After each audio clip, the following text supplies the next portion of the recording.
socioeducativas, medidas que são aplicadas aos adolescentes considerados em conflito com a lei, adolescentes que cometeram atos infracionais, são suspeitos da prática de atos infracionais, então que se submetem a um processo de apuração do ato infracional nas varas da infância e da juventude.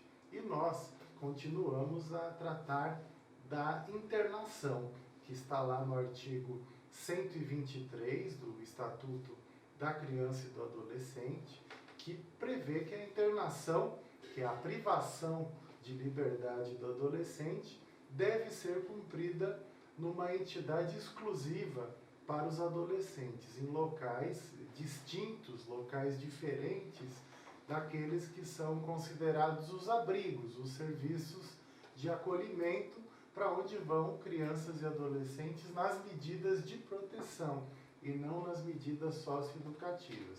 E que na internação, na privação de liberdade do adolescente acusado de praticar um ato infracional, de praticar um crime, vai se obedecer à separação por critérios de idade, de compleição física, o porte físico de cada jovem, de cada adolescente, e a gravidade da infração que ele cometeu. Então é necessário cumprir essa separação. As unidades de internação precisam ser pequenas unidades, até em acordo com o que prevê algumas resoluções do Conselho Nacional dos Direitos da Criança e do Adolescente. Então, essas resoluções do CONANDA dispõem sobre pequenas unidades e devem cumprir também o que prevê esse artigo 123 do Estatuto da Criança e do Adolescente, a separação conforme a idade, compleição física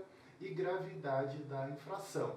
Então, se nós tivermos uma questão na prova que possa tratar desse assunto, por exemplo, se perguntar que se a internação pode ser cumprida nos mesmos abrigos, nos mesmos estabelecimentos destinados a crianças e adolescentes em medidas de proteção, claramente não. Esse artigo prevê que a internação deve ser cumprida em uma entidade exclusiva para os adolescentes acusados da prática de atos infracionais.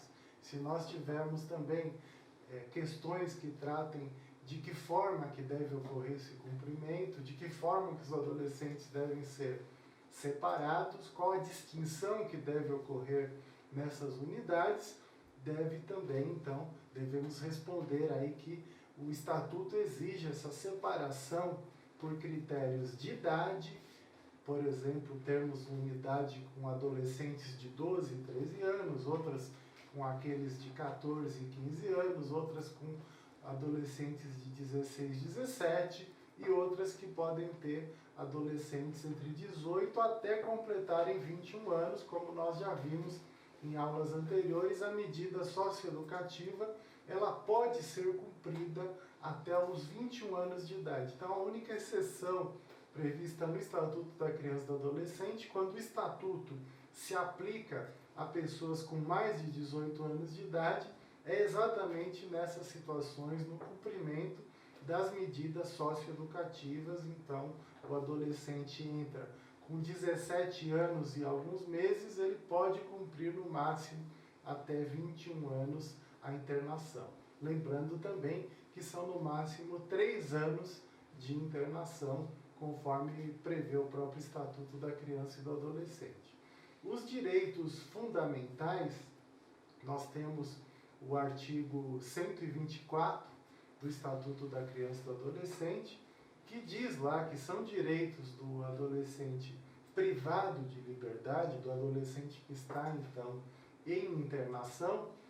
Nós temos tanto a internação provisória, que dura 45 dias, como a internação chamada até de definitiva, que é depois da sentença, quando o juiz, então, sentencia, condena o adolescente a cumprir a medida socioeducativa e sendo reavaliado ou de 3 em 3 meses ou de 6 em 6 meses para verificar se ele tem ou não condições de retornar ao convívio em sociedade. Então, o artigo 124, ele prevê os direitos fundamentais, os direitos básicos dos adolescentes privados de liberdade. Entrevistar-se pessoalmente com representante do Ministério Público, com representantes, então, da Promotoria da Infância e Juventude. Isso pode ocorrer durante o processo, isso deve também ocorrer durante o cumprimento da medida socioeducativa. Enquanto ele estiver na unidade de internação, ele deve pedir, ele deve requisitar isso ao próprio diretor da unidade de internação, para que ele tenha acesso ao promotor da infância e juventude nas visitas periódicas que os promotores devem fazer ou deveriam fazer nas unidades de internação, ou quando ele é levado ao fórum, ou ele pode ser até levado ao fórum especificamente para conversar com um representante do Ministério Público, com os promotores da infância e da juventude. Peticionar diretamente a qualquer autoridade. Então, ele pode fazer um registro, escrever algo para qualquer autoridade pública, tratando da sua medida socioeducativa, tratando de situações de irregularidades, de maus tratos, de violência.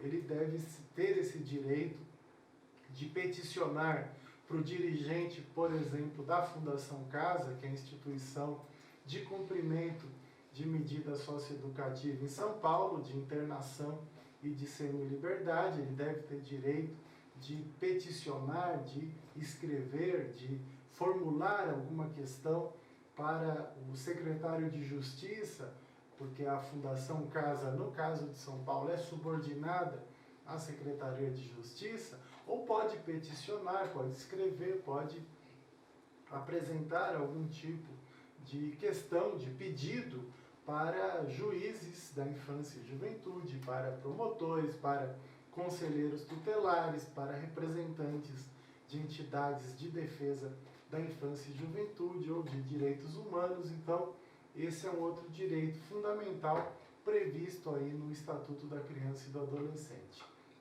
Avistar-se reservadamente com seu defensor. Então, ele tem o direito de conversar com o seu advogado particular numa sala, num local adequado, que seja uma conversa privativa, que não seja uma conversa que esteja sendo ouvida por outros internos ou por funcionários das próprias instituições.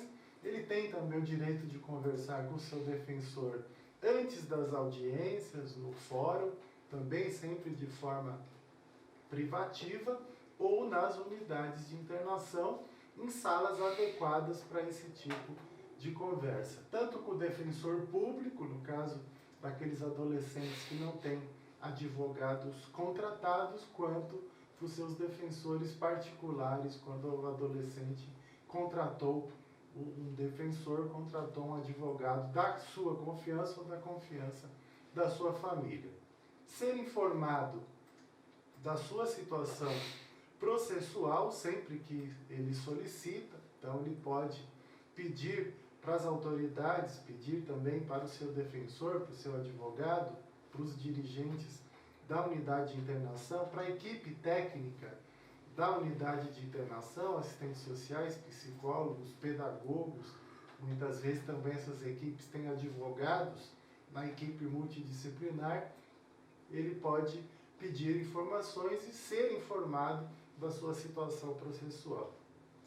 Ser tratado com respeito e com dignidade, quer dizer, não pode sofrer maus tratos, sofrer agressões, tem que ser respeitado, tem que estar sendo mantido de uma forma minimamente digna. Isso através das atividades que devem ser realizadas na unidade de internação, também os trabalhos que são realizados de profissionalização, as atividades culturais, esportivas, de lazer, a escolarização, que ele não fique ocioso, que ele não fique em locais superlotados, que tenha todas as condições de higiene, de limpeza, de organização. Então, tudo isso diz respeito a dignidade também e o próprio direito ao respeito previsto aí no Estatuto da Criança e do Adolescente. Permanecer internado, permanecer o mais próximo da sua residência, do local de moradia dos seus pais. Então ele deve ficar nas unidades mais próximas para facilitar a visita, facilitar o deslocamento dos seus familiares.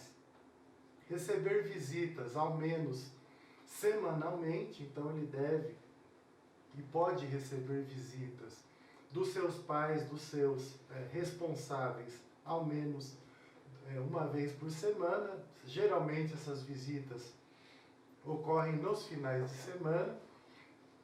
Isso também é uma previsão fundamental para garantir a ressocialização. Corresponder-se com seus familiares e amigos, o direito de ter correspondência, o direito de fazer cartas, encaminhar essas cartas através do correio, e essas cartas devem ser levadas até os familiares, ou podem ser entregues até nos dias de visita, ou podem ser encaminhadas pelos correios, assim como eles devem receber as cartas. Em geral, as unidades de internação também verificam essas cartas, se há algum tipo de correspondência que gere problemas de segurança para a unidade, ou se o jovem está correspondendo com integrantes do crime organizado, por exemplo. Então existe um certo controle também dessas correspondências.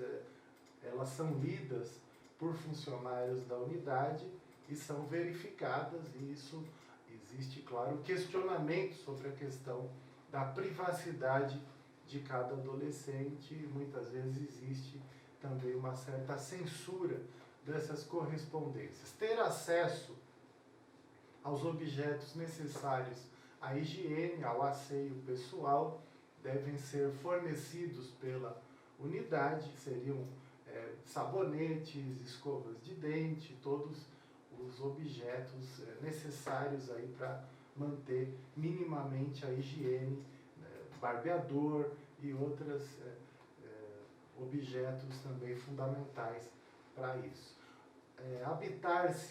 Habitar um alojamento com condições adequadas de higiene e de salubridade.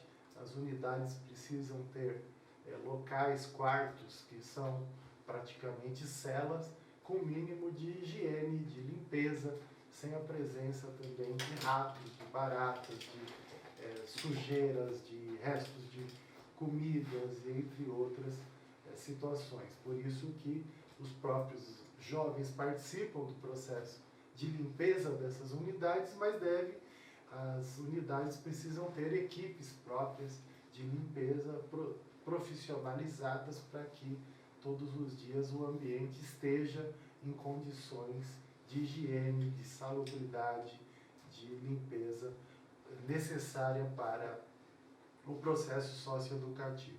Receber escolarização e profissionalização é necessário, é obrigatório que todo adolescente esteja matriculado na escola.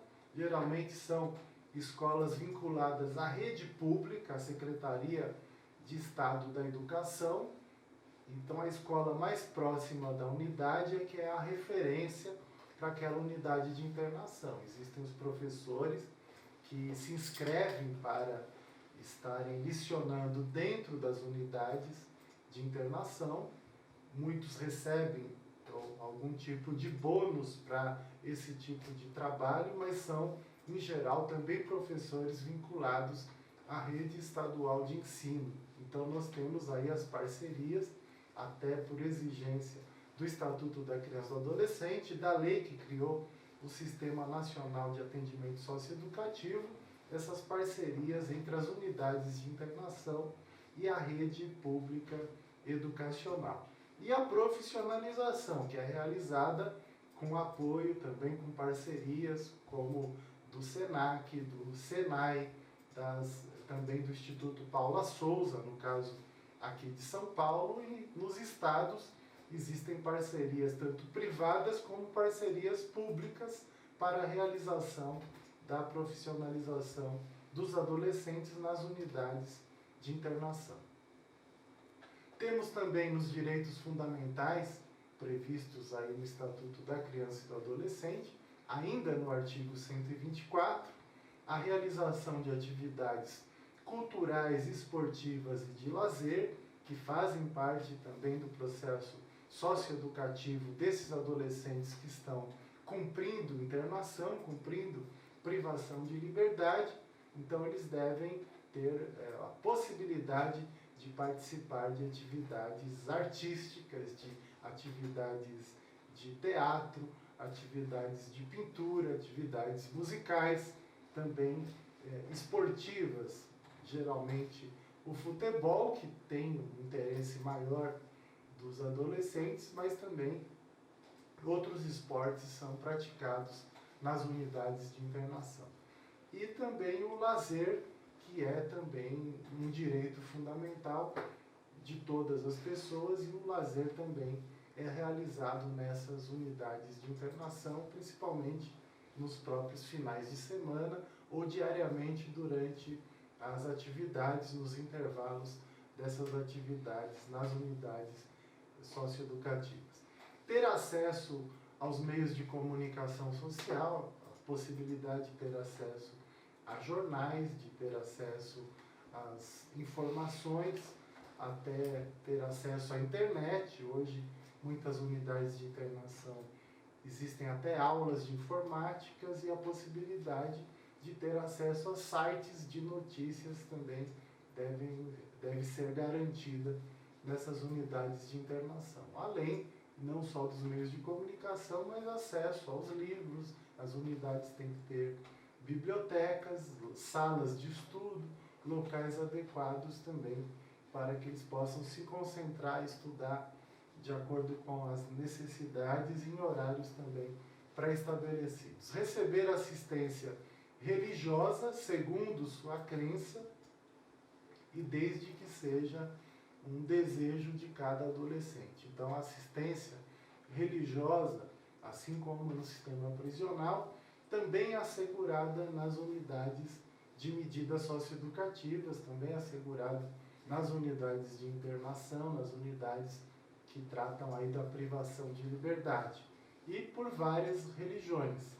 Nós temos uma presença mais ostensiva por parte dos católicos e de igrejas como a Igreja Universal, mas também nenhum adolescente ele é obrigado a participar de cultos, a participar de missas, a participar de atividades religiosas. Inclusive, as religiões de matrizes africanas também devem ser respeitadas. Então, se adolescentes são de Umbanda ou de outras religiões, elas também devem ter o respeito garantido e a possibilidade também de participarem de atividades vinculadas às suas religiões. Manter a posse de seus objetos pessoais e dispor de lugar seguro para guardá-los. É claro que entre esses objetos pessoais não podem ter armas, mas podem ter fotos, podem ter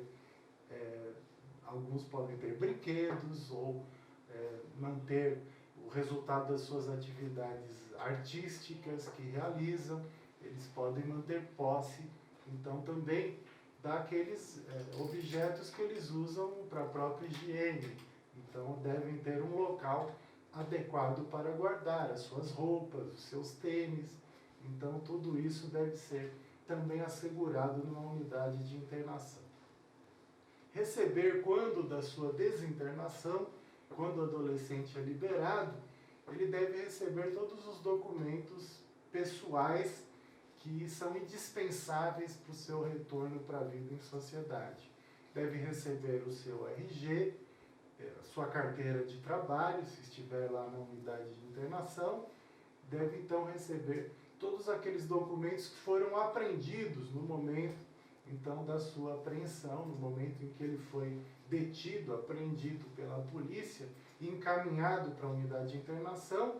Em seguida ele tem, logo que ele é liberado, logo que ele é desinternado, ele tem que receber todos os objetos, os pertences que ele tinha no momento da apreensão, e também esses documentos pessoais que são indispensáveis para a vida em sociedade. Se ele não tinha um RG, durante o período que ele está cumprindo a internação, o Estado é obrigado também a providenciar através aí das parcerias entre os vários órgãos e as secretarias de Estado, para que então ele tenha minimamente o seu RG, o seu documento de identidade, para que ele possa então retornar ao convívio social devidamente identificado.